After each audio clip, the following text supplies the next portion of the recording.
ఏముంది, షర్మిల వస్తుంది, జగన్ ఓటమి ఖాయము అని చెప్పేసి మళ్ళీ ఇది ఒక స్ట్రాటజీ మొదలుపెట్టారని చెప్పి మనం అనుకోవాలి. మొన్నట చంద్రబాబు నాయుడు ఒక సూపర్ పవర్ అన్నారు, తర్వాత జగన్ ఉన్నాడు అన్నారు, జగన్ని ఓడించడానికి పవన్ ఉన్నాడు, ఓట్లు స్ప్లిట్ అవుతాయి అన్నారు.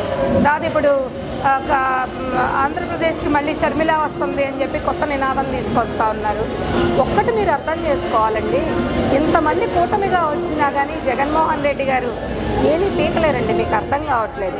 ఇవాళ షర్మిల ఒక సూపర్ పవరు కాబట్టి షర్మిల వస్తుంది, ఆర్కే కలిసేసి షర్మిలతో చాలా ఓట్లు స్ప్లిట్ చేస్తారు, కట్ అయ్యే ఛాన్స్ ఉంది ఓట్లన్నీ కూడా Sharmila with the help of ఆళ్ళ రామకృష్ణారెడ్డి అని చెప్పేసి ఏదో అభూత కల్పనలు చేస్తూ మళ్ళీ అదొక స్ట్రాటజీ గేమ్ ప్లే చేశారని చెప్పి మనం అనుకోవాలి.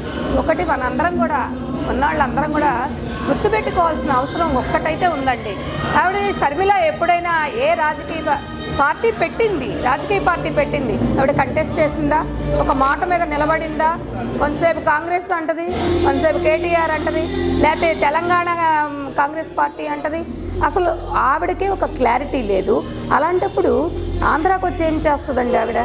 కాబట్టి ఏంటంటే రోజుకు ఒక స్ట్రాటజీ గేమ్తో వస్తున్నటువంటి ప్రతిపక్షాల వాళ్ళకి అసలు అర్థం కావట్లేదు. ఒక్క విషయం అయితే అర్థం కావట్లేదు, సింహం సింగిల్గా వస్తుందండి.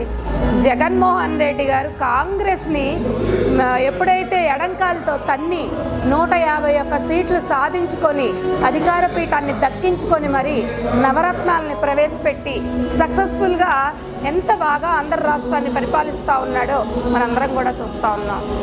మీరు ఏమనుకుంటున్నారు అంటే 175 అవుట్ ఆఫ్ 175 అంటున్నామంటే ఏదో సరదాగా అంటున్నారు అనుకుంటున్నట్టున్నారు.